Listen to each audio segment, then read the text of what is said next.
ജില്ലയിൽ മോഷണവും മോഷണ ശ്രമങ്ങളും വർദ്ധിക്കുന്നു. ഉത്സവ സീസണുകൾ കണക്കിലെടുത്ത ഉത്തരേന്ത്യൻ മോഷണ സംഘം ജില്ലയിൽ എത്തിയതായാണ് പോലീസിന് സൂചന ലഭിച്ചിരിക്കുന്നത്.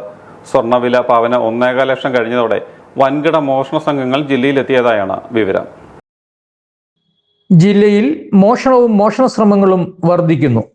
ഉത്തരേന്ത്യൻ മോഷണ സംഘം ജില്ലയിൽ എത്തിയതായി ആണ് സൂചന.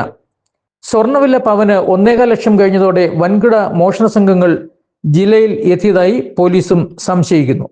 തമിഴ് തിരുട്ട് സംഘങ്ങൾക്ക് പുറമെ ഉത്തരേന്ത്യൻ കൊള്ളസംഘവും എത്തിയതായാണ് സൂചന. ആളില്ലാത്ത വീടുകൾ തിരിച്ചറിഞ്ഞ് നിമിഷ നേരം കൊണ്ട് മോഷണം നടത്തുന്ന പതിവാണ് ഉത്തരേന്ത്യൻ സംഘങ്ങൾ നടത്തുന്നത്. അന്യസംസ്ഥാന തൊഴിലാളികളുടെ സഹായവും ഇതിന് ലഭിക്കുന്നുണ്ടെന്നും സംശയിക്കുന്നു. ഉത്സവം, പെരുന്നാൾ സ്ഥലങ്ങളിലാണ് തമിഴ് സംഘങ്ങൾ വിലസുന്നത്. ഇവരെ കുടുക്കുന്നതിനായി പോലീസ് മുഖം കണ്ടാൽ തിരിച്ചറിയുന്ന സെൻസർ ക്യാമറകൾ ആഘോഷ സ്ഥലങ്ങളിൽ സ്ഥാപിച്ചിട്ടുണ്ട്. ഇതുമൂലം പതിവ് മോഷ്ടാക്കളുടെ വരവ് കുറഞ്ഞിട്ടുണ്ട്. ഉത്തരേന്ത്യൻ സംഘങ്ങൾ അടക്കമുള്ളവർ തനി കേരളീയ വേഷത്തിലാണ് മോഷണത്തിന് ഇറങ്ങുന്നത്. അതുകൊണ്ട് തന്നെ ഇവരെ തിരിച്ചറിയുവാനും പോലീസിനോ നാട്ടുകാർക്കോ കഴിയാറുമില്ല.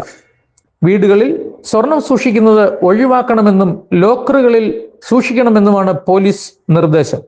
ഇക്കഴിഞ്ഞ ജനുവരി 19 രാത്രി പുതുപ്പള്ളിയിലെ റബ്ബർ ബോർഡ് ആസ്ഥാനത്ത് 2 ക്വാർട്ടേഴ്സുകളുടെ പിൻവാതിലുകൾ തകർത്താണ് മോഷ്ടാക്കൾ 75 പവൻ സ്വർണ്ണാഭരണങ്ങൾ കവർന്നത്.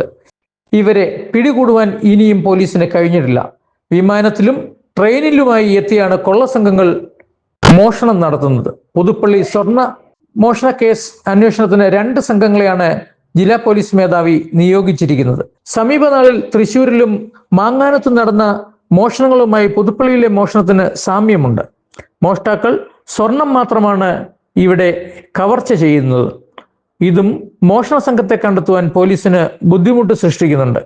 ഏറ്റുമാനൂർ, മാടപ്പാട്ട് മേഖലയിൽ കഴിഞ്ഞ 1 മാസത്തിനുള്ളിൽ 2 മോഷണവും മോഷണ ശ്രമവും നടന്നത്. മണ്ണാലി ഭാഗത്ത് വയോധികയെ തള്ളി മറിച്ചിട്ട് നാടോടി സ്ത്രീകൾ അടങ്ങുന്ന സംഘം രക്ഷപ്പെടുകയായിരുന്നു. മാടപ്പാട് ലൈബ്രറി ജംഗ്ഷന് സമീപം മോഷണത്തിനെത്തിയ സംഘത്തിന്റെ ശ്രമം നാട്ടുകാർ ഉണർന്നതിനെ തുടർന്ന് പരാജയപ്പെട്ടിരുന്നു. എന്നാൽ പിന്നീട് നടത്തിയ തെരച്ചിലിൽ വീടിന്റെ ടെറസിന് മുകളിൽ ഒളിച്ചിരുന്ന തസ്കറിനെ വീട്ടുകാർ കണ്ടെത്തി. ഏറ്റുമാനൂർ മങ്ങരക്കലിങ്കി ജംഗ്ഷന് സമീപം പ്രവർത്തിക്കുന്ന ഇരുചക്ര വാഹന വർക്ക്ഷോപ്പിൽ നിന്നും 11 വാഹനങ്ങളുടെ ബാറ്ററികൾ മോഷണം പോയി. രാത്രി, അതായത് ഞായറാഴ്ച പുലർച്ചെ വർക്ക്ഷോപ്പ് ഒന്ന് തുറന്നു നോക്കി കഴിഞ്ഞപ്പം ബാറ്ററിയുടെ എല്ലാം കവർ ഊരിയിട്ട് ബാറ്ററി തന്നെയായിട്ട് ഊരിയെടുത്തിരിക്കുക. ഊരാൻ പറ്റാത്തതെല്ലാം കട്ട് ചെയ്തെടുത്തു. ബാക്കിയെല്ലാം ഊരി സ്ക്രൂ ഡ്രൈവറും സ്പാനറും 10ൻ്റെ സ്പാനറും എല്ലാം ഉപയോഗിച്ച് ഊരിയെടുത്തോണ്ടാണ് ഊരിക്കുന്നത്. എല്ലാം കൂടെ ഒരു 11 ബാറ്ററിയോളം പോയിട്ടുണ്ട് മൊത്തം. ഈ പരാതി കൊടുത്തിട്ടുണ്ട്. അവർ അന്വേഷിക്കാമെന്ന് പറഞ്ഞിട്ടുണ്ട്. അവർ നോക്കുന്നുണ്ട്. ഒന്നും ആയിട്ടില്ല. ഇങ്ങനെ നോക്കുന്നു. ഇങ്ങനെ 1 വർഷം മുമ്പ് ഒരു ബാറ്ററിയും ഒരു വണ്ടിയുടെ ഒരു സിലിണ്ടറും ഹെഡൂടെ നഷ്ടപ്പെട്ടു പോയായിരുന്നു. അത് പിന്നെ ഒരെണ്ണം ആയതുകൊണ്ട് നമ്മൾ കയ്യിൽ നിന്ന് പൈസ മുടക്കി മേടിച്ചിട്ട് അത് പ്രശ്നങ്ങൾ തീർത്തു. ഇപ്പം എന്നാണെങ്കിലും ഒരു 12 രൂപ 13 രൂപയുടെ നഷ്ടം വരും. 13,000 രൂപയുടെ നഷ്ടം വരും. ഏറ്റുമാനൂർ അതിരമ്പുഴ മനക്കേപ്പാടത്തിന് സമീപം കൊട്ടാരം ദേവീക്ഷേത്രത്തിൽ പലവട്ടം മോഷണ ശ്രമം നടന്നു. മോഷണ ശ്രമങ്ങൾ പരാജയപ്പെടുത്തുവാൻ ജനങ്ങൾ കൂടുതൽ ജാഗ്രത പുലർത്തേണ്ടതുണ്ട്.